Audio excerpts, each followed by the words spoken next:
Hello friends, good morning and welcome to the mechanical tutor. मैं दिलीप कुमार आज आपको पढ़ाऊंगा thermal stress in composite bars. और कंपोजिट बार्स होंगी हमारी पैरेलल में कनेक्टेड। इससे पहले केस हमने पढ़ लिया था सीरीज में, उम्मीद करता हूं सबको वो समझ आया होगा।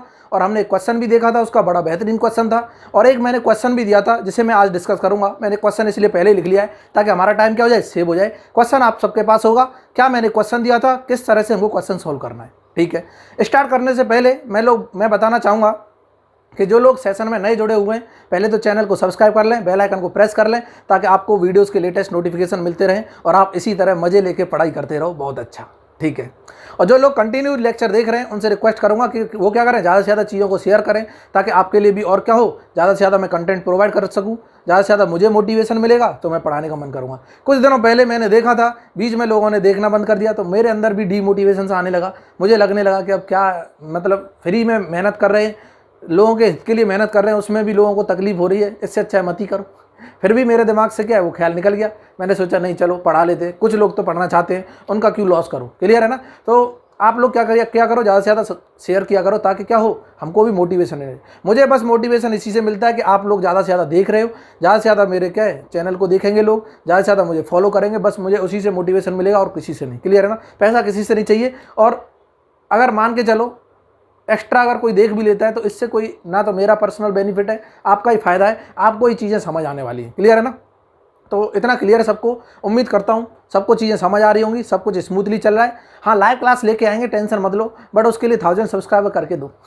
बोले सर हम कहाँ से करके दें, कोई बात नहीं, नहीं कर सकते हो, शेयर तो कर सकते हो।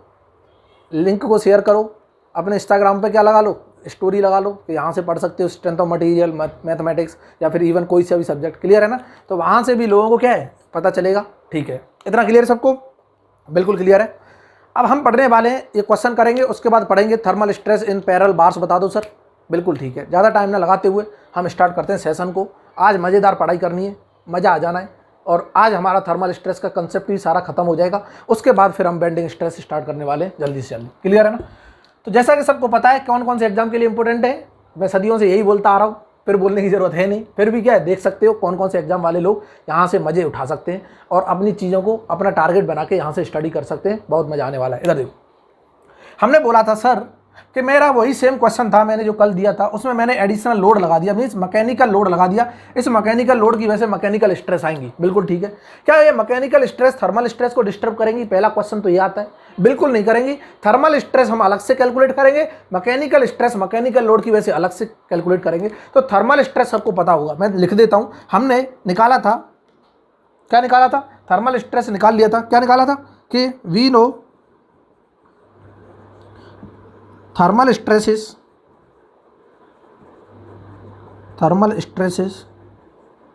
in both the bars। क्या क्या आ रही थी, कोई बताएगा क्या?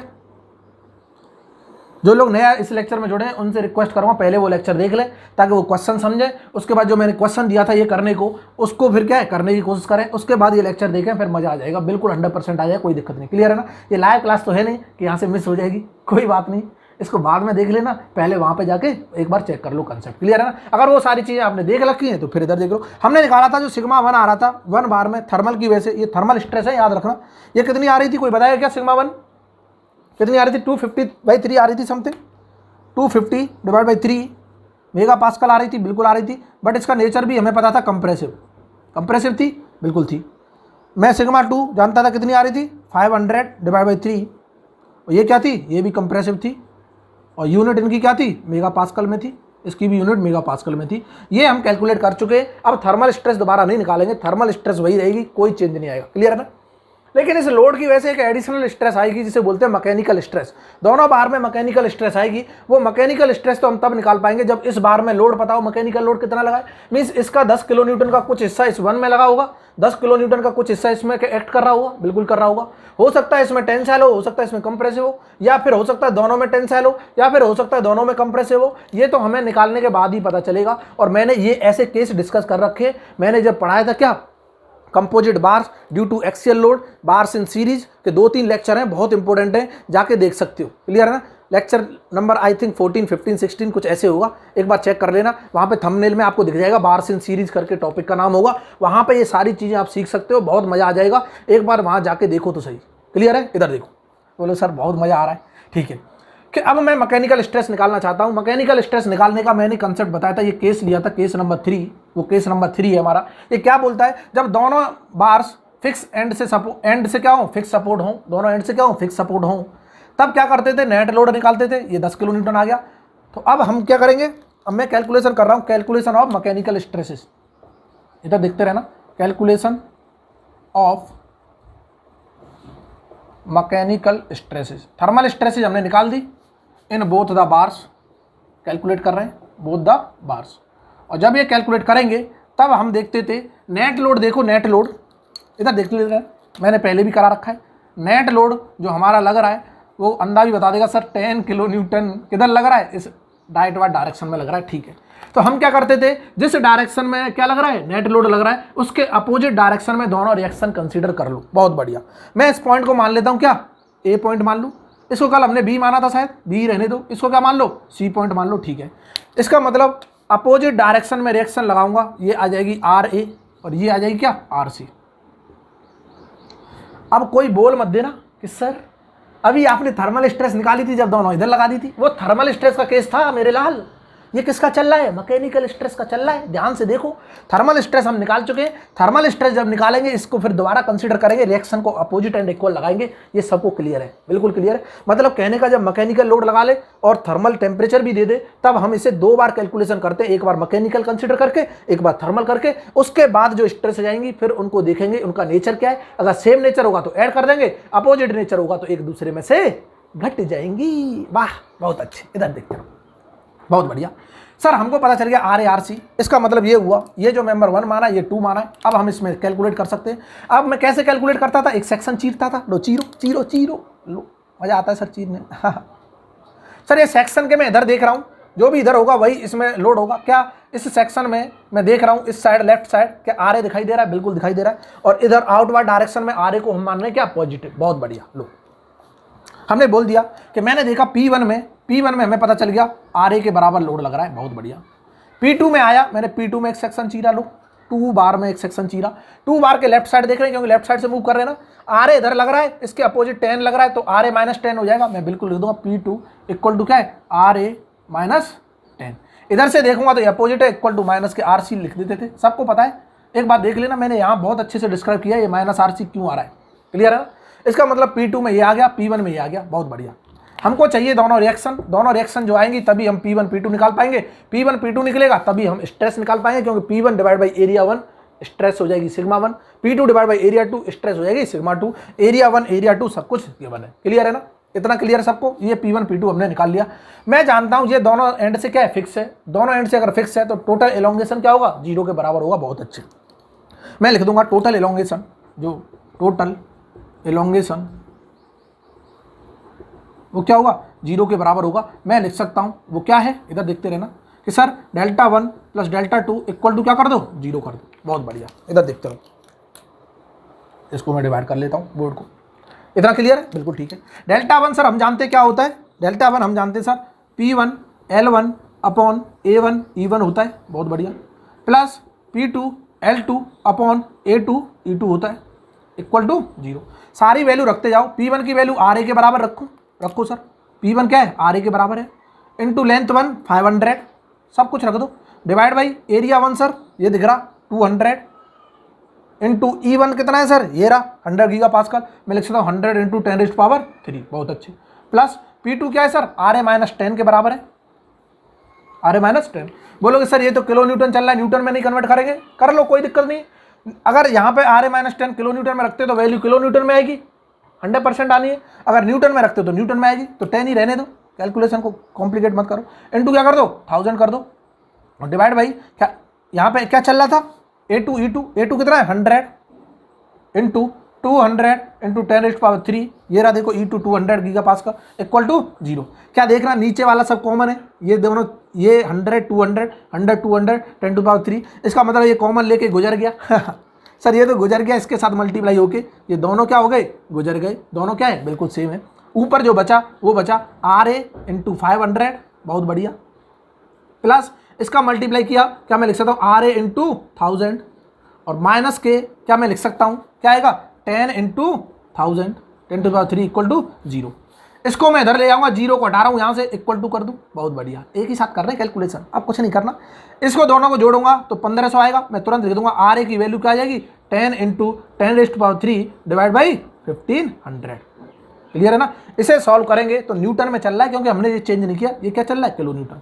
इसको चीरो, 2 0 से इस 0 को चीर दो, क्यू को चीर दो। 100 डिवाइड बाई 15, 100 डिवाइड बाई 15 अंदाज़ा बता दिया कितना आएगा, 20/3।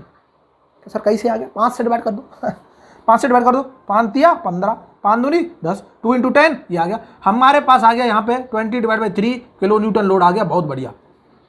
आर ए की वैल्यू आ गई कितनी, 20/3 किलो न्यूटन। और हम जानते हैं, क्या जानते हैं कि sir R A plus R C एक डायरेक्शन में लग रहे हैं, इस डायरेक्शन में 10 किलो न्यूटन है। तो स्टैटिक इक्विलिब्रियम कंडीशन को मेंटेन करने के लिए एक इक्वेशन लिख सकता हूँ, क्या कि R A plus R C equal to 10 kilonewton के बराबर है। बहुत अच्छे। इस आर ए की वैल्यू यहाँ रखूंगा तो आर सी की वैल्यू आ जाएगी, क्या मैं 10 माइनस आर ए लिख दूँ, बहुत अच्छा। और आर सी की जो वैल्यू आएगी वो क्या आ रही है, 10 माइनस 20/3। ठीक है, तो यहाँ से आर सी आ गया हमारा कितना, ये आ जाएगा 10/3। दोनों वैल्यू पॉजिटिव आई हैं, मीन्स अज्यूम डायरेक्शन दोनों सही हैं, बिल्कुल सही है। ये हमने जो डायरेक्शन मानी थी ये क्या है, बिल्कुल एग्जैक्ट है, क्योंकि दोनों के रिजल्ट क्या है, पॉजिटिव आए। Means both the reactions are positive, means assume direction क्या है, करेक्ट है। बहुत बढ़िया, अज्यूम डायरेक्शन करेक्ट। ये पहले ही बता चुका हूँ, फिर भी लिख दे रहा हूँ, कोई दिक्कत नहीं है। इतना क्लियर है, ठीक है। अज्यूम डायरेक्शन करेक्ट है। अब मैं P1 P2 निकाल दूं, क्योंकि इनकी हेल्प से स्ट्रेस निकालेंगे। लो P1 में लिख सकता हूं सर, P1 तो कुछ नहीं, आर ए के बराबर है, बहुत बढ़िया। और आर ए क्या है सर, 20/3 है, बहुत अच्छे, मजा आ गया। और ये किलो न्यूटन आ गया, बहुत अच्छे। सर P2 बता दो, क्या P2 equal to minus R C के बराबर है, बहुत बढ़िया, माइनस आर सी। इसका मतलब P2 अगर माइनस आर सी के बराबर है तो माइनस के 10/3 किलो न्यूटन लिख दूँ, 10/3 किलो न्यूटन। अब कंफ्यूज मत होना कि सर यहाँ तो आर सी आपने प्लस लिया, यहाँ माइनस कैसे हो गया। ये P2 की वैल्यू है माइनस आर सी के बराबर। और अंधा भी बता देगा, क्या बता देगा अंधा ये बता देगा कि अगर मैं इस मेंबर को देख रहा हूँ तो ये इसे खींच रहा है, तो इसका मतलब टेंसाइल होगा। इस मेंबर को देख रहा हूँ, इसे कंप्रेस कर रहा है, क्योंकि ये एक्चुअल डायरेक्शन है। अब ये जो डायरेक्शन हमने मानी क्या है, एक्चुअल है, क्योंकि करेक्ट आई है, प्लस आ गया साइन। इसका मतलब अगर इसे कंप्रेस कर रहा है तो कंप्रेसिव नेचर का होगा ना P2 में, आए है बिल्कुल सही। तो क्या माइनस आ गया, P2 में कंप्रेसिव नेचर का आ गया, बहुत बढ़िया बहुत मजा। सर बोला आप गुस्सा क्यों हो रहे, अरे मेरे लाल गुस्सा नहीं हो रहे, बता रहे, इधर देखते हो। क्लियर है सबको। इसका मतलब P1 में वैल्यू आ गई हमारे पास, ये क्या है, ये टेंसाइल लोड है। P2 में जो आ गया वो क्या आ गया, कंप्रेसिव आ गया। अब मजे से मैं सिग्मा 1 निकाल दूंगा, लो निकाल दूं कि सिग्मा 1 इक्वल टू होता है P1/A1, बहुत बढ़िया। कि सर ये 20/3 किलो न्यूटन चल रहा है, मैं न्यूटन में कन्वर्ट कर लूँ, लो 10⁻³ डिवाइड बाई 3 न्यूटन हो गया। एरिया 1 आए है, एरिया 1 कितना है सर, 200, बहुत बढ़िया। इनको चीरेंगे तो यहाँ से सिग्मा 1 आ जाएगा 100/3, और क्या ये प्लस चल रहा है तो ये मेगा पास्कल आ जाएगी यूनिट। अब न्यूटन में कन्वर्ट कर दिया ना, ये न्यूटन, और यहाँ क्या चल रहा है, mm²। तो ये क्या आ गया, न्यूटन पर mm² क्या होता है, मेगा पास्कल। और ये आ गया हमारा नेचर क्या, टेंसाइल। क्या आ गया, टेंसाइल, क्योंकि क्या है, पॉजिटिव आया, बहुत बढ़िया। सिग्मा 1 की वैल्यू आ गई क्या, टेंसाइल। बोलो सर इसी कोने में ही लिखते रहोगे, हमको तो कुछ दिख नहीं रहा, बिल्कुल ठीक है, इसको मिटा रहे हैं कोई बात नहीं, भावनाओं को समझ सकते हैं, भावनाओं में बहना नहीं है, बस समझना है चीज़ों को। लो कि सर हमको पता चल गया, क्या पता चल गया कि ये कोने में दिखाई दे रहा है, अब सब कुछ नहीं दिखाई दे रहा है, यहाँ लिख देता हूँ कि सिग्मा 1 आ गया, और ये सिग्मा 1 मैकेनिकल स्ट्रेस है इन बार 1, बहुत बढ़िया। और ये 100/3 आई है सर, मेगा पास्कल आई है, बहुत अच्छे। और नेचर क्या है, टेंसाइल है, मज़ा आ रहा है, बहुत बढ़िया। मैं सिग्मा 2 निकालना चाहता हूँ, मैं क्या चाहता हूँ, सिग्मा 2 में निकालूंगा तो सर P2 बता दो डिवाइड बाई क्या बता दो, A2 बता दो, बहुत बढ़िया। और P2 अंधा भी बता देगा, यहाँ से देख के माइनस के 10/3 चल रहा है, और एक किलो न्यूटन है, न्यूटन में कन्वर्ट कर लो, 10⁻3 ये न्यूटन हो गया, बहुत बढ़िया। इंटू A2 दे रखा है 100, बहुत अच्छे। और यहाँ पे ये mm² आ गया, क्योंकि 100 mm² है, ठीक है। इस 100 से इस क्यूब को उड़ा दो, ऊपर 100 बचा, मैं लिख सकता हूँ माइनस के 100/3 क्या आ गई, मेगा पास्कल आ गई। और ये अंधा भी बता देगा, ये माइनस में आ रही है तो क्या है, कंप्रेसिव है। मैं ये भी लिख सकता हूँ सिग्मा 2 क्या आ रहा है, इक्वल टू 100/3 मेगा पास्कल, और नेचर क्या है, कंप्रेसिव। बहुत मज़ा आ रहा है सर आज तो, लो बहुत बढ़िया, मज़ा देते रहो। सिग्मा 1 निकाल लिया हमने, ये आ गया, और सिग्मा 2 निकाल लिया, ये आ गया। बट ये स्ट्रेसेज हैं क्या, कि सर ये जो स्ट्रेस है मैकेनिकल स्ट्रेस है, बहुत बढ़िया, बहुत बढ़िया, बहुत शानदार। कि सर मैकेनिकल लोड की वजह से जो स्ट्रेस आई ये है, थर्मल की वजह से जो आई थी वो स्ट्रेस ये थी, लेकिन थर्मल में तो ये दोनों कंप्रेसिव थी ना, आए हाय हाय। इसका मतलब ये हुआ जब मैं सेकंड बार में टोटल स्ट्रेस निकालूंगा, अब ध्यान से सुनना, सेकंड बार में टोटल स्ट्रेस निकाल रहा हूं, इसका मतलब यहाँ दो स्ट्रेस आई है, एक आई है थर्मल की वजह से, एक आई है इस लोड की वजह से, मैकेनिकल लोड की वजह से, और दोनों का नेचर क्या है, कंप्रेसिव है। 1500 डिवाइड बाई 3 और ये 100 डिवाइड बाई 3, क्या ये 600 डिवाइड बाई 3 हो जाएगा? ये 50 नहीं है, 500 है, ठीक है, 500। क्या इतना क्लियर है? अब मैं इसको मिटा के लिख रहा हूं, टोटल स्ट्रेस लिखूंगा दोनों बार में, इधर देखते रहना। और क्यों लिख रहा हूं? सबसे पहला लेक्चर जो मैंने थर्मल स्ट्रेस स्टार्ट किया था, तभी मैंने बताया था कि अगर मुझे टोटल स्ट्रेस लिखनी है नॉर्मल, ये सब नॉर्मल स्ट्रेस चल रही है, कोई भी शियर नहीं है, तो हम बोल सकते हैं mechanical stress plus thermal stress को सम कर दो, क्योंकि सेम नेचर की है, डायरेक्टली क्या कर देते, ऐड कर देते। बहुत बढ़िया। हम निकालना चाहते हैं सर टोटल स्ट्रेस, क्या total stress in both the bars में टोटल स्ट्रेस बता दो। और अगर मैं सिग्मा 1 निकालना चाहता हूं तो सिग्मा 1 में क्या होगी, सिग्मा 1 एक मैकेनिकल आ रही होगी, वो बता दो सर, मैकेनिकल, और एक सिग्मा 1 में क्या आ रही होगी, थर्मल आ रही होगी, वो बता दो। और मजा आने वाला है, देखो कि सर सिग्मा 1 में जो मैकेनिकल आई है वो तो टेंसाइल नेचर की है, 100/3 लो लिख लिया मैंने, 100/3 टेंसाइल नेचर की। और सर जो सिग्मा 1 में ये आई थी थर्मल 250/3, ये कंप्रेसिव थी, तो ये प्लस की क्या हो जाएगी, -250/3, ये थर्मल स्ट्रेस, क्योंकि ये क्या है, कंप्रेसिव है इसलिए माइनस लिया है, और ये क्या है, टेंसाइल है इसलिए क्या ले लिया है, प्लस ले लिया, कोई दिक्कत नहीं है। और जैसे ही मैं करूंगा क्या मैं बोल दूंगा सिग्मा 1 में जो टोटल है, इधर देखना, टोटल जो सिग्मा 1 में है मीन्स 1 बार में जो टोटल स्ट्रेस है वो क्या -150/3 आ रही है। बहुत अच्छे, अब देखना मजा आ रहा है, क्वेश्चन तो ये बना है खूबसूरत। हम तुरंत बोलेंगे सिग्मा 1 में जो टोटल आई है मीन्स बार 1 में जो टोटल स्ट्रेस आई है वो क्या है कि सर -250 में से 100 घटाओ तो क्या बच रहा है, 150/3 मेगा पास्कल। इसका मतलब 3 से चीर दो 50 टाइम्स, क्या मैं बोल सकता हूँ ये -50 मेगा पास्कल आ रही है। बहुत बढ़िया। और ये सिग्मा 1 टोटल है।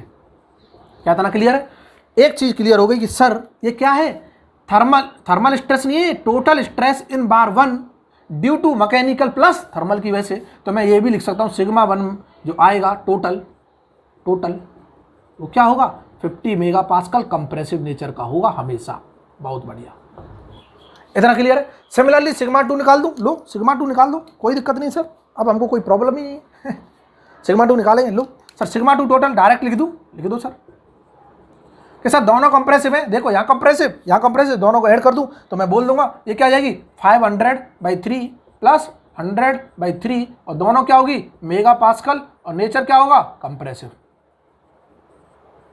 तो हम तुरंत लिख देंगे सिग्मा 2 टोटल आ रही है वो क्या आ जाएगी 500 और 100 600 डिवाइड बाई 3 200, तो 200 मेगा पास्कल, और ये क्या है कंप्रेसिव। कि दोनों में टोटल की बात करें तो क्या है कंप्रेसिव है। अगर कल को पूछ लेता है मैकेनिकल स्ट्रेस सिग्मा 1 में टेंसाइल है, मैकेनिकल स्ट्रेस सिग्मा 2 में कंप्रेसिव है, थर्मल स्ट्रेस दोनों में क्या आ रही थी कंप्रेसिव आ रही थी। इस तरह से हमने क्या किया, कंसेप्ट देख लिया। मुझे लगता है सबको समझ आ गया होगा। अभी भी समझ नहीं आया तो कुछ नहीं कर सकते, भगवान ही मालिक है। एक बार फिर से चीज़ों को समझने की कोशिश करो, दोबारा से वीडियो को क्या करो रीप्ले करो। यहाँ ये सबसे बढ़िया खूबसूरत है, इस चीज़ की खूबसूरती है कि जब कोई चीज़ समझ नहीं आ रही दोबारा से समझ लो, फिर नहीं समझ आ रही 3 बार समझ लो, फिर नहीं समझ आ रही छोड़ दो। क्यों छोड़ दो सर, दिमाग ही नहीं काम कर रहा होगा उस मूवमेंट, फिर दोबारा देखना। बहुत बढ़िया, ये हमने देख लिया, हमने क्वेश्चन डिस्कस कर लिया। बहुत शानदार क्वेश्चन था, बहुत खूबसूरत क्वेश्चन था। उम्मीद करता हूँ सबको समझ आया होगा। और अब वाकई में समझ आ गया है तो लाइक तो बनता है गुरु, लाइक के साथ साथ क्या बनता है शेयर भी बनता है। और मजे से क्या करो, लाइक करते रहो, शेयर करते रहो, खुशी खुशी पढ़ते रहो। अब हम केस देखने वाले हैं, क्या पैरेलल बार्स लगाऊंगा, उसमें क्या केस आना है, क्या कंसेप्ट है वो समझेंगे, और मजा आने वाला है बहुत। क्लियर है ना, मजा आने वाला है क्या, बहुत ध्यान से देखना है। बहुत कॉम्प्लिकेटेड केस है, अगर चीज़ें थोड़ी सी मिस हुई तो क्या है बाल खड़े हो जाने ऐसी। कोई बात नहीं, क्लियर है। लो मिटा दूँ इसे, बोर्ड थोड़ा छोटा पड़ रहा है, नहीं तो क्या है आग लगा देते ही। सर आग मत लगाओ नहीं तो बोर्ड भी जल जाएगा। कोई बात नहीं लगा रहे। अभी मैं बड़ा बोर्ड का अरेंजमेंट कर रहा हूँ। प्रॉब्लम यह है कि लॉकडाउन में घर से बाहर तो कोई निकल नहीं सकते। घर से बाहर तो कहीं निकल नहीं सकते, और अपने पास रूम भी इतना बड़ा नहीं है कि बोर्ड बड़ा लगा के फिर वहाँ रिकॉर्डिंग हो जाए। हाँ बोलो सर रूम का आप क्या करें, रूम तो खरीद भी नहीं सकते। कोई बात नहीं, जब लॉकडाउन खुल जाएगा तब रूम का भी अरेंजमेंट करेंगे, बढ़िया सेटअप लगाएंगे। बस आपका सपोर्ट चाहिए, फ्री ऑफ कॉस्ट सारी चीज़ें दूंगा, खूबसूरत बना दूंगा सारी चीज़ों को। बस क्या करो सपोर्ट करते रहो, मज़ा आ जाएगा बहुत 100%। क्लियर है, ठीक है। बड़े बोर्ड का भी अरेंजमेंट करूँगा, एक 1 महीने पढ़ लो ऐसे ही, उसके बाद बड़े बोर्ड का अरेंजमेंट करेंगे, बड़े बोर्ड पे पढ़ेंगे, एक साथ पूरा डेरिवेशन किया करेंगे हर चीज़ का, एक ही साथ क्वेश्चन सॉल्व किया करेंगे, बार बार मिटाने की जरूरत नहीं, मिटाने में थोड़ा टाइम वेस्ट होता है। अब इधर देखो, अब हम बात कर रहे हैं पैरेलल की, किसकी? पैरेलल की। इधर देखते हैं ना,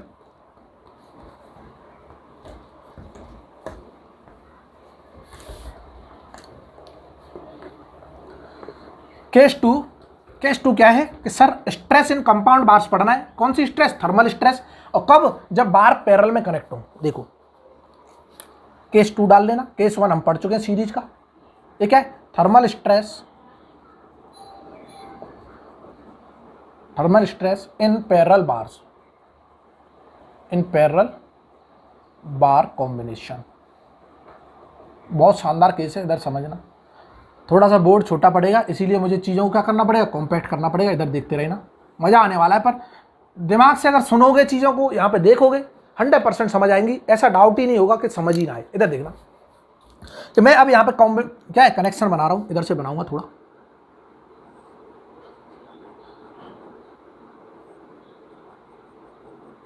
साथ ही साथ डायग्राम बना लिया करो आराम से, कोई दिक्कत नहीं, ठीक है। कि अगर मैंने एक लिया, क्या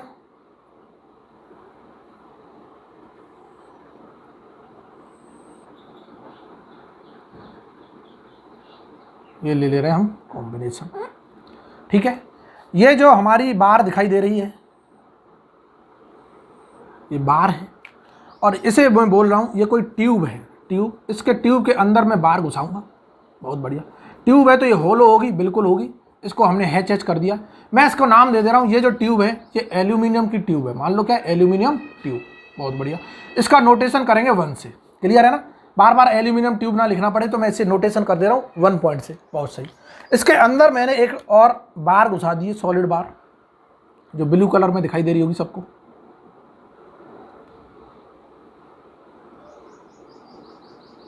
ठीक है, इसको मैंने बोला ये क्या है, कोई स्टील की रॉड बोल दो इसे। स्टील की रॉड इसके अंदर फिट कर दिए, इसको 2 से नोटेशन देंगे। बहुत बढ़िया। ये जो कॉम्बिनेशन है पैरेलल, मतलब एक दूसरे के ऊपर ओवरलैप करा दिया, इसी को बोलते हैं पैरेलल कॉम्बिनेशन। जैसा कि यहाँ दिखाई दे रहा होगा सबको, ये मार्कर है, प्लास्टिक का है, इसके ऊपर एक पेंट हो रखा है, इसको सफ़ेद सा पेंट हो रखा है। वो पेंट को ही क्या है, दूसरा कॉम्बिनेशन बोल रहे हैं। मीन्स एक दूसरे के ऊपर ओवरलैप कर देना, किसी भी एक लेयर से इसको ओवरलैप कर दिया और बिल्कुल चिपका दिया। अब इस मार्कर को खींचूंगा तो ये पेंट भी साथ साथ खींचेगा, 100% खींचेगा। बट दोनों की अलग अलग प्रॉपर्टी है, अलग अलग मटीरियल है, बिल्कुल है। जैसे मैंने कोई सॉलिड बार ली, उसके ऊपर एल्यूमिनियम की एक शीट क्या कर दी, वेल्ड कर दी, या फिर एकदम से क्या कर दी, उसे चिपका दिया, किसी भी तरह चिपका दिया, कोटिंग कर दिया। ठीक है, तो अब वो जब भी खींचूंगा दोनों एक साथ खींचेंगे। ऐसा नहीं एक निकल के आ जाएगा बाहर, एक ऊपर ही रह जाएगा, ऐसा नहीं होता है। क्योंकि पैरेलल कॉम्बिनेशन क्या है, बिल्कुल फिक्स है। डिस्ट्रॉय हो सकते हैं बट एक दूसरे से अलग नहीं हो सकते। लो बिल्कुल सही। अब मैं क्या करूँगा, इसका टेम्परेचर इंक्रीज करूँगा, उसके बाद देखूंगा क्या हो रहा है। बहुत बढ़िया। हम जानते हैं, क्या जानते हैं कि अल्फा, अगर मैं थर्मल एक्सपेंशन कोफिशिएंट की बात करता हूँ, एल्यूमिनियम का और स्टील का अलग अलग होता है। और अंधा भी बता देगा, एल्यूमिनियम का स्टील से क्या होता है, ज़्यादा होता है, सब जानते हैं। स्टील का 10 होता है, एल्यूमिनियम का कितना होता है, हमको क्या मालूम सर, 23 बताया था, मालूम क्यों नहीं है। बहुत बढ़िया ठीक है। अब बोला सर इसकी लेंथ कुछ इस तरह से एल दे रखी है, लो लेंथ दे दो। यहाँ से जो इसकी लेंथ है एल है, तो दोनों की लेंथ सेम होगी, इसमें कोई डाउट नहीं है। L1 L2 क्या होगा, सेम होगा। ठीक है, अलग अलग मटीरियल है। इसका अल्फा 1 होगा कुछ, इसका क्या होगा, अल्फा 2 होगा। और हम ये भी बोल सकते हैं कि अल्फा 1 इज ग्रेटर देन क्या है, अल्फा 2, सिंस अल्फा 1 क्या है, aluminium is greater than alpha of steel. Clear है? बहुत बढ़िया। इधर देखते रहो, मैं इसको पूरे कॉम्बिनेशन को डेल्टा टी से क्या कर रहा हूँ, हीट कर रहा हूँ। डेल्टा टी टेम्परेचर क्या कर रहे हैं, इसका इंक्रीज कर रहे हैं। और अगर मैं इंक्रीज करूंगा तो मैं यहाँ 2 केसेस देखूंगा। 2 केसेस क्यों देख रहे हैं, स्टडी करने के लिए देख रहे हैं कि सर वैसे तो ये पूरा कॉम्बिनेशन एक साथ क्या होना चाहिए, आगे एक्सपेंड होना चाहिए, बिल्कुल होना चाहिए। इधर फ्री एक्सपेंशन हो रहा है तो ये आगे एक्सपेंड होगा, 100% होगा। ठीक है, लेकिन इन दोनों की अलग अलग प्रॉपर्टी है कि अल्फा जो है 1 का ज़्यादा है, 2 का क्या है, कम है। इसका मतलब ये एक्चुअल में ज़्यादा एक्सपेंड होना चाहिए, ये कम होना चाहिए। बट ये एक्चुअल में एक्सपेंशन क्या होना चाहिए, इसका एल्यूमिनियम का ज़्यादा होना चाहिए और स्टील का क्या होना चाहिए, कम होना चाहिए। लेकिन जब मैं पूरा कंबाइंड इफेक्ट देख रहा हूँ तो मुझे एक जैसा दिखाई दे रहा है।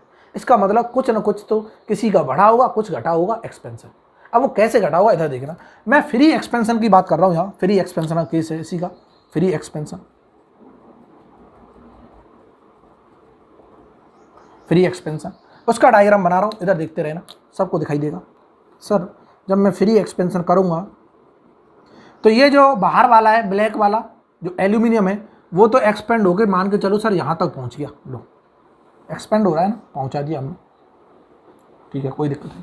सर जो ब्लू वाला है वो वहाँ तक नहीं पहुँचा, और ये ब्लैक वाले को क्या बना लो, इस तरह बना लो। क्या दिखाई दे रहा है सबको? और ये हमारा क्या एल्यूमिनियम की जो भी रॉड थी वो फ्री एक्सपेंड हो गई इतनी, बहुत बढ़िया, मज़ा आने वाला है, ठीक है। ये फ्री एक्सपेंशन है। इसका मतलब मैं बोल दूंगा कि सर यहाँ से लेके यहाँ तक जो इसका एक्सपेंशन हुआ है, क्या मैं बोल दूँ ये डेल्टा थर्मल है किसका, 1 का। बहुत अच्छे, ये फ्री एक्सपेंशन हुआ है डेल्टा थर्मल 1, और डेल्टा थर्मल 1 हम यहाँ साथ साथ लिखते जाएंगे, हम तुरंत बता देंगे डेल्टा थर्मल 1 जो होगा ये 1 बार का है, तो L1 बता दो, L1 क्या है, L के ही बराबर है, बिल्कुल ठीक है।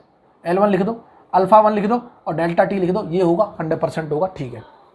और यहाँ ये भी लिख लेना, since L1 equal to L2 equal to क्या है, where L1 equal to L2 equal to L, दोनों लेंथ क्या है, सेम है, तो हम इसको ये भी लिख सकते हैं, क्या हो जाएगा, L अल्फा 1 डेल्टा T। बहुत बढ़िया सर, ठीक है। ये फ्री एक्सपेंशन हुआ, हमें पता चल गया इतना हुआ।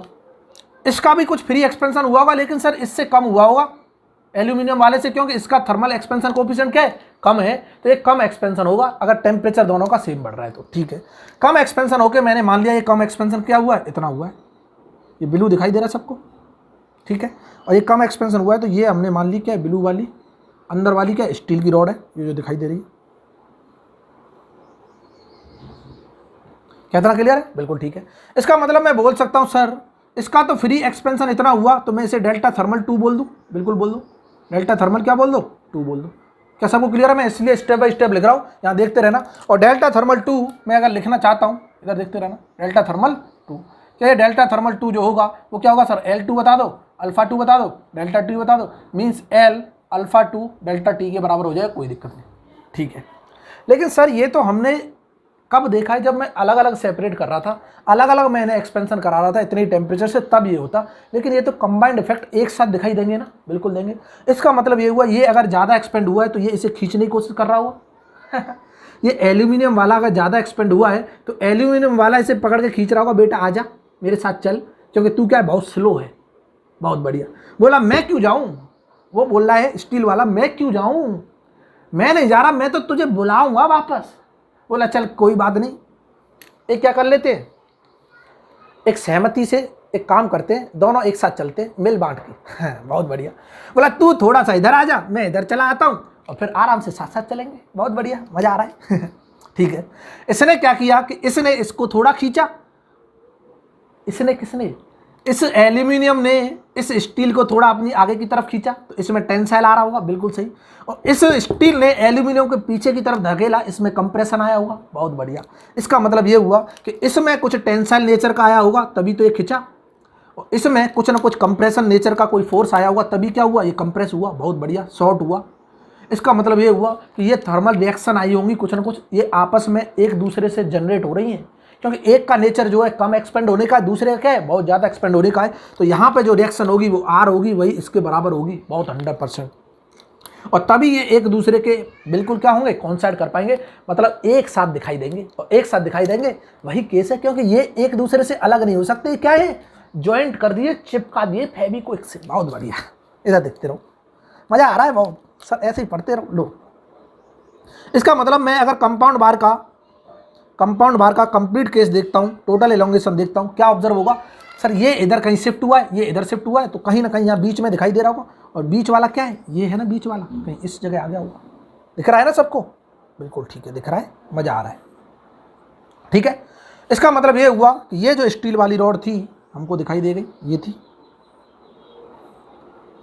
देख लेना, टेढ़ी मेढ़ी लाइन है ना, सीधी कर लेना स्केल से। स्केल से मत किया करो, स्केल में समय गवा दोगे, पढ़ोगे कब। लो, तो ये तो था स्टील का सर, एक्चुअल में इतना होना चाहिए था अगर फ्री एक्सपेंशन करा था, लेकिन इस स्टील ने इसे रोका, तो एल्यूमिनियम यहाँ पे आ गया, और ये इसकी फाइनल पोजीशन है, इसको मैं बोलूँगा अब फाइनल पोजीशन। बहुत बढ़िया, ठीक है सर। इसका मतलब ये दोनों एक साथ दिखाई देने चाहिए थे, और दोनों एक साथ दिखाई देने चाहिए थे, तो ये क्या आ गए, यहाँ पे आ गया, ये भी तो साथ में दिख रहा होगा।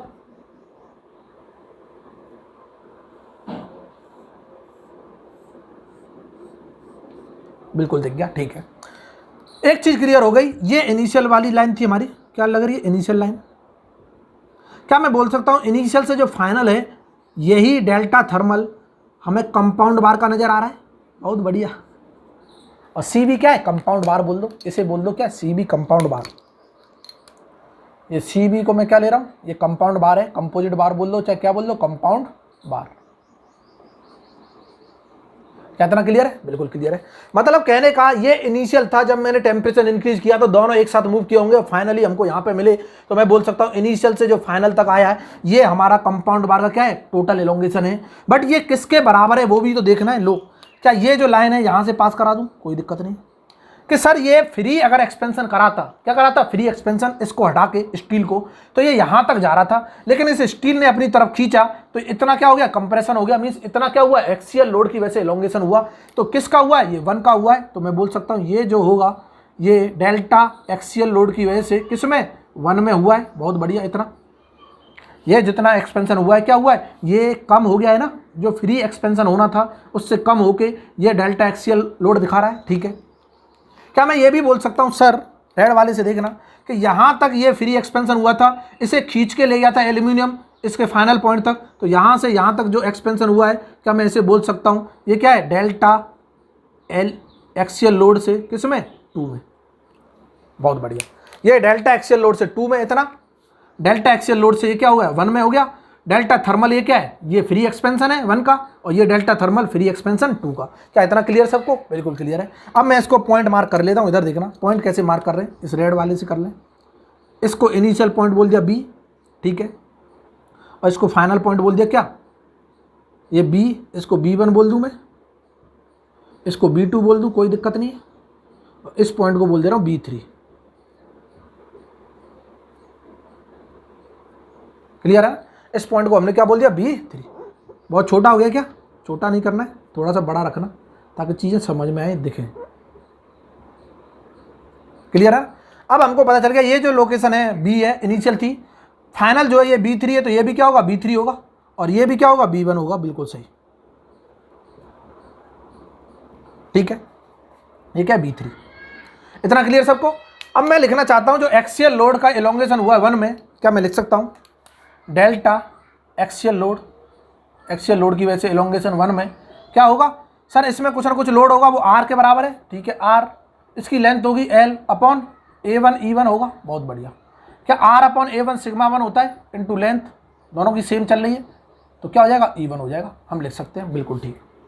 क्या मैं डेल्टा एक्सियल लोड 2 का लिख सकता हूँ, सिमिलरली लिख दो, क्या होगा sir, R L upon A2 E2। बहुत बढ़िया। क्या R अपॉन A2 सिग्मा 2 होता है, और L अपॉन E2 हमने लिख दिया, ये आ गया एक्सियल लोड का। बहुत बढ़िया। क्या मैं बोल सकता हूँ ये जो डेल्टा एक्सियल लोड 1 का है, क्या ये B3 से लेके B2 तक की डिस्टेंस है, लो बिल्कुल मैं लिख सकता हूँ ये वैल्यू जो है B3 B2 के बराबर है, कोई दिक्कत नहीं। ठीक है, ये है ना B3 B2। सर ए एक्सियल लोड 2, ये एक्सियल लोड 2, क्या ये B1 B3 के बराबर है, बिल्कुल है। मैं तुरंत लिख दूंगा, ये क्या है, ये पॉइंट तो B है ना, ये क्या B1 B3, तो हम तुरंत लिख देंगे क्या B1 और B3 के बराबर। इधर देखते रहना। सर मैं क्या B से लेके B2 तक की वैल्यू बता सकता हूँ, टोटल इतनी है B2। क्या ये टोटल थर्मल ये वाला था, इसको मैंने लिख दिया किसके बराबर है, B2 के बराबर। बहुत बढ़िया। क्या सर एक और चीज़ बची, ये थर्मल एक्सपेंशन हो रहा था B से लेके B1, क्या ये थर्मल एक्सपेंशन ये है, तो इसको मैं लिख सकता हूँ B से लेके क्या है, B1 है। क्लियर है ना, ये हमने नोटेशन दे दिए, बहुत अच्छे। मुझे तो सर चाहिए टोटल थर्मल बता दो कंपाउंड बार में। टोटल थर्मल कंपाउंड बार में अगर मैं निकालना चाहता हूँ, ये देखो ये है ना टोटल, यहाँ से लेके यहाँ तक, मतलब B से लेके B3 तक, तो मैं तुरंत लिख दूंगा टोटल एलोंगेशन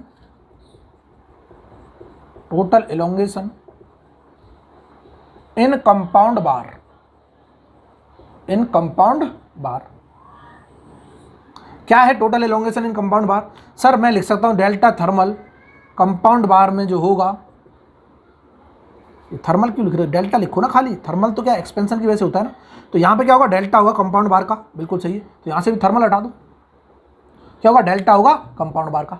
ठीक है सर, ये डेल्टा जो कंपाउंड बार का होगा वो क्या B3 के बराबर है, बिल्कुल है। मैं तुरंत लिख दूंगा B3 के बराबर है, इतनी डिस्टेंस के बराबर है। और ये डिस्टेंस क्या दिखाई दे रही है सर, B1 प्लस B2 लिख सकते हैं, क्या लिख सकते हैं, B1 प्लस B1 B3, यही आ रहा है ना, देखो अगर मुझे B3 चाहिए तो इतना और इतना ऐड कर दो, B1 प्लस B1 B3, ठीक है। क्या मैं इसको ये भी लिख सकता हूँ कि B3 को B3, यही है ना कि सर इस टोटल में से इसको घटा दूँ मैं, टोटल क्या है B2 में से B3 B2 घटा दूँ, लो B2 में से क्या घटा दूँ B3 B2, कितना क्लियर है। ये दोनों चीज़ें क्या है बिल्कुल सेम है, दोनों इक्वेशन क्या है सेम है, कोई दिक्कत नहीं। इसको मैंने माना इक्वेशन 1 और इक्वेशन 2, ठीक है। अब मैं दोनों को इक्वेशन 1 इक्वेशन 2 को क्या कर दूं इक्वेट कर दूं, तो रिजल्ट जो आएगा वो क्या दिखेगा, इधर देखना, इधर देखना, equate equation 1 with equation 2, clear है। इक्वेट इक्वेशन 1 विद इक्वेशन 2, इधर देखना। इसका मतलब क्यों किया इक्वेट कि ये 1 इक्वेशन क्या बता रही है, ये क्या बता रही है सर, कंपाउंड बार का एलोंगेशन बता रही है, बता रही नहीं बता रही। ये भी B3 है, ये भी कंपाउंड बार का एलोंगेशन बता रहा है। इसका मतलब कंपाउंड बार का एलोंगेशन तो सेम होगा, चाहे इस तरीके से निकालो चाहे इस तरीके से, दोनों को इक्वेट कर देंगे। अब मैं यहाँ पे लिख रहा हूँ, अब मैं यहाँ पे इक्वेट करके लिख रहा हूँ B1 की वैल्यू कोई बताएगा कितनी है, ये वाली है, इधर देखते हो, समझ आ रहा है नहीं यार, बिल्कुल आ रहा है। लो B1 की वैल्यू क्या होगी, इधर देखते रहो, ये है सर हमारी B1 की वैल्यू। इसको मैं लिख सकता हूँ L α2 डेल्टा T, बहुत बढ़िया, प्लस B1 B3, ये रहा, लो लिख दिया, plus sigma 2 L upon E2। ये इक्वेशन 1 है, इसको इक्वेट करना है किसके, इक्वेशन 2 के साथ। B2 ये रहा sir L α1 delta T, L α1 delta T, ठीक है। B3 B2 माइनस करना है, माइनस B3 B2 क्या है सर, ये रहा, मैं लिख सकता हूँ सिग्मा 1 L अपॉन E1। क्या इतना क्लियर है, एक बार चेक कर लो कि सर ये इक्वेशन 1 इस इक्वेशन 2 के बराबर है, क्योंकि कंपाउंड बार का एलोंगेशन निकाल लें, दोनों आपस में बराबर होने चाहिए, क्योंकि दोनों से निकालेंगे कंपाउंड बार आ रहा है। और ये कहाँ से आया, यहाँ से आ रहा है कंपाउंड बार। अगर मैं B3 लिखना चाहता हूँ तो इसका और इसका summation B1 plus B1 B3, B1 plus B1 B3, ठीक है। अगर मैं इतना लिखना चाहता हूँ तो इसमें से इसे घटा दूँ तब भी आ जाएगा। इस टोटल में से B2 में से B3 B2 हटा दूँ, B2 माइनस, देख लो B2 माइनस B3 B2, ये आ गया, ठीक है। दोनों को इक्वेट किया, ये वैल्यू रखी यहाँ से, ये आ गई हमारे पास इक्वेशन। अब मैं ऊपर वाले टर्म्स को मिटा रहा हूँ क्योंकि अब इनकी जरूरत है नहीं, जितनी जरूरत थी हमने लिख ली। इधर देखते रहना, क्लियर है सबको, क्लियर, बहुत मजा आ रहा है। इधर देखो कि इस इक्वेशन को मैं ऐसे भी लिख सकता हूँ कि सर ये मैं क्या करूँ, ये सिग्मा वाले टर्म को एक साथ ले आऊँ तो ये प्लस हो जाएगा, ये इधर से माइनस हो जाएगा। तो मैं इसको लिख सकता हूँ फॉर्मुलेट करके कि sir sigma 1 L upon E1 plus sigma 2 L upon E2 equal to, क्या मैं लिख सकता हूँ L α1 delta T minus L α2 delta T। बहुत बढ़िया, क्लियर है। क्या यहाँ से फील नहीं हो रहा, क्या फील हो रहा है कि ये जो डिफॉर्मेशन है एक्सियल डिफॉर्मेशन है, एक्सियल लोड की वजह से आ रहा है, रिएक्शन की वजह से आ रहा है।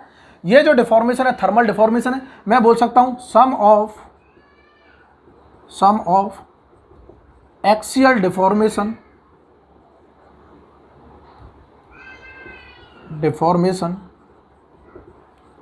Of both the bars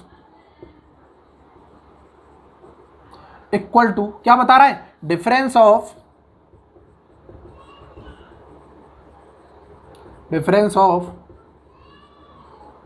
thermal deformation of both the bars. बहुत बढ़िया, क्लियर है। और ये जो इक्वेशन निकल के आई है, इस इक्वेशन को मैं मान लूँ क्या, इक्वेशन नंबर ए, जैसे वहाँ पे माना था हमने, इस इक्वेशन मान लिया क्या, ए इक्वेशन है। बहुत अच्छे, क्या इतना क्लियर है। इसको मिटा दूँ आप, बिल्कुल मिटा दूँ सर, इनके सारे काम खत्म हो गए। यहाँ तक हमने क्या कर लिया, ऑब्जर्व कर लिया। इधर देखते रहना, बहुत शानदार कंसेप्ट है, इधर देखते रहो कि सर ठीक है ये आ गया। हम जानते हैं रिएक्शन दोनों में क्या है, इक्वल है, अपोजिट है। हम ये भी जानते हैं कि रिएक्शन जो होगा वो क्या है, इक्वल है दोनों में। तो रिएक्शन को मैं लिख सकता हूँ क्या होगी, सिग्मा 1 A1 लिख दूँ, और रिएक्शन को चाहे मैं ये भी लिख सकता हूँ क्या, सिग्मा 2 A2। प्रीवियस वाले केस से और यहाँ केस से रिएक्शन हर जगह क्या होगी, सेम होगी। क्योंकि अगर नेट रिएक्शन आ गई तो एक मेंबर हमेशा मूव करता रहेगा, ऐसा कभी नहीं हो सकता। ये स्टैटिक इक्विलिब्रियम में पहुँचने दोनों मेंबर एक फाइनल पोजीशन में पहुंचने, अगर एक भी रिएक्शन ज़्यादा आ गई तो वो हमेशा क्या करेगा, उसे मूव कराता रहेगा, खींचता रहेगा। क्या जिंदगी भर खींचता रहेगा, क्या नहीं खींच पाएगा, कहीं ना कहीं तो बैलेंस हो रहा होगा। बैलेंस तभी होगा, दोनों में रिएक्शन क्या होंगी, सेम होंगी और अपोजिट होंगी। बिल्कुल ठीक है। क्या यहाँ से सिग्मा 1 निकाल सकते हैं हम, लिख सकते हैं कि मैं सिग्मा 1 लिख सकता हूँ क्या होगा, रिएक्शन अपॉन A1, और यहाँ से सिग्मा 2 भी लिख सकते हैं हम, क्या, रिएक्शन अपॉन A2, सिग्मा 2 क्या, रिएक्शन अपॉन A2, ठीक है। तो यहाँ से मैं दोनों के कंबाइन इफेक्ट से अगर रेशियो करता हूँ सिग्मा 1 डिवाइड बाई सिग्मा 2, तो क्या आएगा, A2 अपॉन A1, और ये इक्वेशन तो हम पहले भी देख रहे थे, कोई यहाँ नई इक्वेशन नहीं देख रहे, इक्वेशन क्या है ये, B मान लो, क्लियर है ना।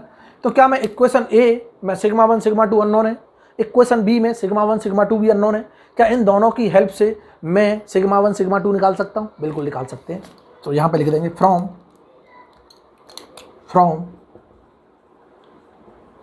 Equation A and B we can calculate sigma 1 and sigma 2, और ये थर्मल स्ट्रेसेज हमारे पास आ जाएंगी निकल के, बहुत अच्छे। क्या इतना क्लियर सबको, बिल्कुल क्लियर है। अब इधर देखना कि सर मेरी बात समझ में आ गई, ये डेरिवेशन भी हमें समझ आ गया। हमने पहले जो सीरीज का केस पढ़ा था उसमें क्या हो रहा था, सम ऑफ एक्सियल डिफॉर्मेशन और both the bars equal to sum था, यहाँ पे भी सम था, सम ऑफ थर्मल डिफॉर्मेशन था सीरीज में। लेकिन यहाँ बस थोड़ा सा ही चेंज हुआ है, इक्वेशन तो दोनों सेम ही है, बिल्कुल सेम है, 100% सेम है। तुमको ये रिजल्ट याद करने से मतलब है, कहाँ से आ रहे हैं मैंने वो भी डिस्क्राइब कर दिया, टेंशन लेने की जरूरत नहीं है। मैंने बोला है सर कि अगर मैं डिफरेंस ऑफ थर्मल डिफॉर्मेशन निकाल देता हूँ दोनों बार्स के बीच में, और सम ऑफ एक्सियल डिफॉर्मेशन निकाल देता हूँ, वो दोनों क्या होंगे, बराबर होंगे, बिल्कुल होंगे, ठीक है। एक इक्वेशन आ गई, यहाँ से सिग्मा 1 सिग्मा 2 अननोन है, तो एक इक्वेशन से दो अननोन सॉल्व नहीं हो सकते। इसका मतलब दूसरी इक्वेशन क्या है, ये है कि ratio of both the stresses equal to क्या होगा, ratio of reciprocal of area of both the bars. Clear है ना, क्या है, इतना क्लियर है कि थर्मल स्ट्रेसेस का जो रेशियो होगा वो एरिया के रेसिप्रोकल के रेशियो के बराबर होगा। बहुत बढ़िया, इनकी हेल्प से हमने सिग्मा 1 सिग्मा 2 निकाल दिया। अब ये पूछना चाहता हूं मैं कि अगर मैं टेम्परेचर इंक्रीज करता हूं, तो बार 1 में जो एल्यूमिनियम की मानी है हमने, इसमें जो स्ट्रेस आएगी उसका नेचर क्या होगा। बार 2 में जो स्टील रॉड मानी है हमने, इसको ट्यूब बोल रहे हैं, ट्यूब बोल दो, इस ट्यूब में क्या नेचर होगा स्ट्रेसेस का, इस रॉड में क्या नेचर होगा स्ट्रेसेस का, वो हमको चेक करना है। वो कैसे चेक करेंगे, वो डिपेंड करेगा टेम्परेचर पे। इधर देखना, जब मैं टेम्परेचर बढ़ा रहा था, देखते रहे ना, जब मैं टेम्परेचर बढ़ा रहा हूं तो दोनों एक्सपेंड कर रहे होंगे, फ्री एक्सपेंशन, एक यहां पहुंचा एक यहां पहुंचा था, क्लियर है। लेकिन इनको एक साथ आना है, तो एक इसको क्या कर रहा होगा, खींच रहा होगा। देखो अगर इनको साथ आना है तो क्या हो रहा होगा, ये वाला इसे इधर खींच रहा होगा और ये ब्लैक वाला इस ब्लू को आगे की तरफ खींच रहा होगा। इसमें दिखाई दे रहा है टेंसाइल नेचर का, क्योंकि ये अपनी पोजीशन से, फ्री एक्सपेंशन तो इसका इतना था ना, फ्री एक्सपेंशन इतना था। ये जो एक्सियली इलोंगेशन हुआ किसकी वजह से हुआ है, एल्यूमिनियम की वजह से हुआ है। इसका मतलब इसमें जो आया होगा टेंसाइल का आया होगा, 2 में क्या है, टेंसाइल आया है। और क्या 2 का जो थर्मल एक्सपेंशन कोफिशिएंट कम है, बिल्कुल कम है, बहुत बढ़िया। एक चीज़ क्लियर हो गई कि यहाँ पे हम चेक करेंगे कि अगर मैं टेम्परेचर को बढ़ाता हूँ तो हमको चेक करना है कोफिशिएंट, थर्मल एक्सपेंशन कोफिशिएंट किस मटेरियल का ज़्यादा है किसका कम है। जिस मटेरियल का थर्मल एक्सपेंशन कोफिशिएंट ज़्यादा होगा उसमें कंप्रेशन स्ट्रेस आएगी, जिसका कम होगा उसमें क्या आएगी, टेंसाइल आएगी। और अगर मैं टेम्परेचर को डिक्रीज करता हूं तो ये रिजल्ट क्या हो जाएंगे, जस्ट अपोजिट हो जाएंगे। क्यों हो जाएंगे, इधर देखते रहो कि अगर मैं कंप्रेस कर रहा था तो ये कंप्रेस होगा, कंप्रेस मतलब इसको मैं टेम्परेचर डाउन कर रहा हूं तो ये क्या होगा, कॉन्ट्रैक्ट होगा। और ये कॉन्ट्रैक्ट होगा तो ये कॉन्ट्रैक्शन होने की क्षमता इसकी क्या है, कम है। इसकी कॉन्ट्रैक्शन होने की क्षमता क्या है, कम है। इसकी ज़्यादा है क्योंकि एक्सपेंशन कोफिशिएंट इसका ज़्यादा है। तो ये अगर कम होगा तो ये यहाँ ज़्यादा हो जाएगा, हाँ। तो ये एक पोजीशन पे आएंगे तो इसमें क्या आ जाएगा, टेंसाइल आ जाएगा एल्यूमिनियम वाले में, इसमें फिर कंप्रेशन दिखाई देगा, ये थोड़ा सा इसे खींच लेगा। क्या इतना क्लियर है, बिल्कुल क्लियर है। तो मैं यहाँ पे नोट करके लिख रहा हूँ, इधर देखते रहना। यहाँ से कैलकुलेशन तो कर लेंगे, नेचर कैसे पता करना है नेचर देख लेते हैं, तो नोट करके लिख लेते हैं नेचर क्या होगा, इधर देखते रहो। Note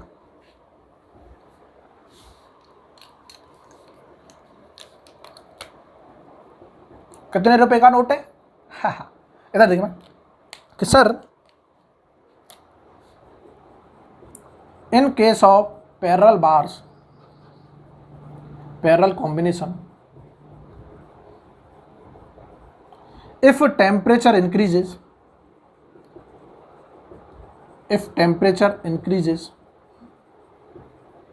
by delta T degree Celsius, then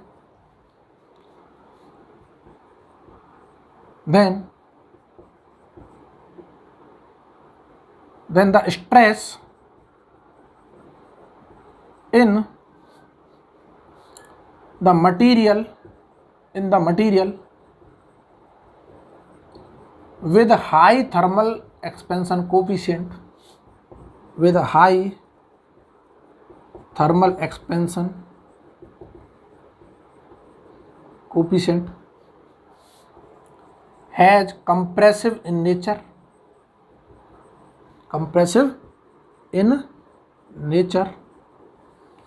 and the stress in the material with lower thermal expansion coefficient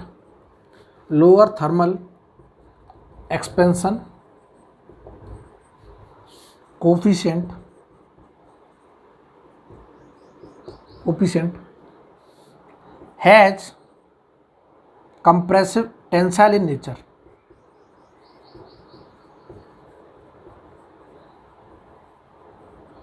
इसका मतलब क्या है देख लो, अगर पैरेलल कॉम्बिनेशन है और टेम्परेचर इंक्रीज कर रहे हैं तब स्ट्रेस जो होगी उस मटेरियल में जो हाई थर्मल एक्सपेंशन कोफिशिएंट है वो क्या होगी, कंप्रेसिव नेचर की होगी, और स्ट्रेस जो होगी उस मटेरियल में जो लोअर थर्मल एक्सपेंशन कोफिशिएंट है वो क्या होगी, टेंसाइल इन नेचर होगी। एंड वाइस वर्सा का मतलब होता है इसका जस्ट उल्टा होगा। जैसे कि अगर मैं क्या करता हूँ, टेम्परेचर डिक्रीज करता हूँ, यहाँ डायरेक्टली लिख रहा हूँ, यहाँ पे क्या करता हूँ मैं, अगर टेम्परेचर डिक्रीज करता हूँ, टेम्परेचर क्या हो रहा है, डेल्टा टी से डिक्रीज हो रहा है, ये दिखाई दे रहा है सब। हायर थर्मल एक्सपेंशन कोफिशिएंट जहाँ होगा, हायर थर्मल एक्सपेंशन कोफिशिएंट जहाँ पे होगा वहाँ पे जो स्ट्रेस होगी वो क्या होगी, वो हो जाएगी क्या, टेंसाइल नेचर की, टेंसाइल, ऐसे लिख लेना। और यहाँ पे लोअर जो होगा, लोअर थर्मल एक्सपेंशन कोफिशिएंट, वहाँ पे जो स्ट्रेस होगी वो क्या होगी, कंप्रेसिव होगी। इतना सबको अब क्लियर हो गया होगा, ये शॉर्ट में भी लिख दिया मैंने और लैंग्वेज की फॉर्म में भी लिख दिया है, तो इसको क्या कर लेना, एक बार नोट डाउन कर लेना। क्या इतना क्लियर है? तो हमने केस पढ़ लिए सीरीज कॉम्बिनेशन में, इक्वेशन बहुत इंपॉर्टेंट थी, 2 इक्वेशन निकाली थी। एक इक्वेशन तो दोनों में कॉमन है कि स्ट्रेसेस का रेशियो क्या होगा, रेसिप्रोकल ऑफ एरिया के रेशियोज के बराबर होगा, बहुत बढ़िया। दूसरी जो इक्वेशन थी वहां पे क्या थी, sum of axial deformation in both the bars equal to sum of thermal deformation in both the bars थी, सीरीज वाले केस में। क्लियर है? यहां पे क्या थी, पैरेलल के केस में sum of axial deformation in both the bars equal to difference in thermal deformation in both the bars. Clear है ना? एक में सम डिफरेंस के बराबर था, एक में सम के ही बराबर था, दोनों के डिफॉर्मेशन का। क्या इतना क्लियर है? इस तरह से हम सिग्मा 1 सिग्मा 2 कैलकुलेट कर लेंगे। लेकिन यहाँ पे A1 A2 मुझे कोई बताएगा क्या होगा? इधर देखना, ये जो ट्यूब मैंने कंसिडर किया है, इधर देखो। अब A1 A2 और देख लो, यहाँ मिस्टेक कर जाते हैं बहुत से लोग, सब कुछ सही होता है, A1 A2 ही नहीं पता चल पा रहा क्या है सर। इधर देखते रहना कि मैंने क्या लिया है, इधर देखते रहो कि सर A1 A2 और बता दो, बाकी चीज़ें क्या है, सब सेम है। कि ये जो एल्यूमिनियम ट्यूब क्या है, रॉड है, लो एल्यूमिनियम ट्यूब है, इसका कुछ आउटर डाया होगा, इंटरनल डाया होगा, एल्यूमिनियम ट्यूब। और ट्यूब है तो क्या है, होलो है, बिल्कुल है। ट्यूब क्या होती है, होलो। तो इसका डायमीटर होगा, आउटर डाया मैं बोल देता हूँ, यहीं बोल देता हूँ, इसका आउटर डायमीटर को कैपिटल डी ले लूँ, बिल्कुल ले लूँ। और जो स्मॉल डाया इसको क्या ले लूँ मैं, ये जो इनर डाया इसको स्मॉल डी ले लो, कोई दिक्कत नहीं। क्लियर है ना, सबको दिखाई दे रहा है? तो यहाँ पे एल्यूमिनियम ट्यूब हमने माना है, 1 माना है जिसे। इसका एरिया जो निकालेंगे, क्या होलो का एरिया होगा। होलो का एरिया क्या होता है कि इतना एरिया ही इसके कांटेक्ट में आ रहा होगा थर्मल स्ट्रेस के, ब्लैक वाला जो एरिया है, हम तुरंत लिख देंगे π/4। होलो का जो एरिया होगा d² माइनस के d² होगा, ये A1 में लगेगा। A2 में क्या होगा, A2 बिहेव कर रही किसकी तरह, जो हमारी स्टील रॉड है, स्टील रॉड वो क्या है, सॉलिड है, बिल्कुल है। और ये क्या है, केस 2 हमने माना था, मतलब 2 पॉइंट माना था। और यहाँ पे जो एरिया निकालेंगे A2, क्या वो सॉलिड का होगा, π/4 स्मॉल d का स्क्वायर। इस तरह से हम A1 A2 निकाल लेंगे और इस इक्वेशन में लगा देंगे sigma 1 upon sigma 2 equal to A2 upon A1। और ये इक्वेशन हमारी क्या थी, इक्वेशन बी थी। और इक्वेशन ए की हेल्प से हम सिग्मा 1 सिग्मा 2 निकाल देंगे, थर्मल स्ट्रेसेस कैलकुलेट कर देंगे। क्या इतना क्लियर है? उम्मीद करता हूँ सबको ये चीज़ पसंद आई होंगी, और अगर पसंद आई है तो वाकई में क्या है, लाइक बनता है, शेयर जितना ज़्यादा करो उतना ज़्यादा सही है। और जो भी लोग नए जुड़े चैनल पे एक बार सब्सक्राइब कर लो। बीच में हम इसीलिए डिस्टर्ब नहीं करते ताकि बाद में क्या है, थोड़ा सा इंटरेक्शन कर ले, बाद में थोड़ा सा खुश भी हो ले। खुश कैसे होना है हमारे लिए, क्या शेयर कर दोगे तो थोड़ा खुश हो जाएंगे, मोटिवेट हो जाएंगे और अच्छे से पढ़ाएंगे। अगर आप पढ़ते रहोगे तब भी हमें अच्छा लगेगा। ऐसे ही पढ़ते रहो, हंसते रहो, मुस्कुराते रहो और देखते रहो मैकेनिकल ट्यूटर। तो आज के लिए क्या इतना ही सफिशिएंट है। कल से हम स्टार्ट करेंगे क्या, बेंडिंग स्ट्रेसेस, और मज़ा आने वाला है और ज़्यादा। ठीक है, तो आज के लिए क्या है, बहुत है। ठीक है, थैंक यू।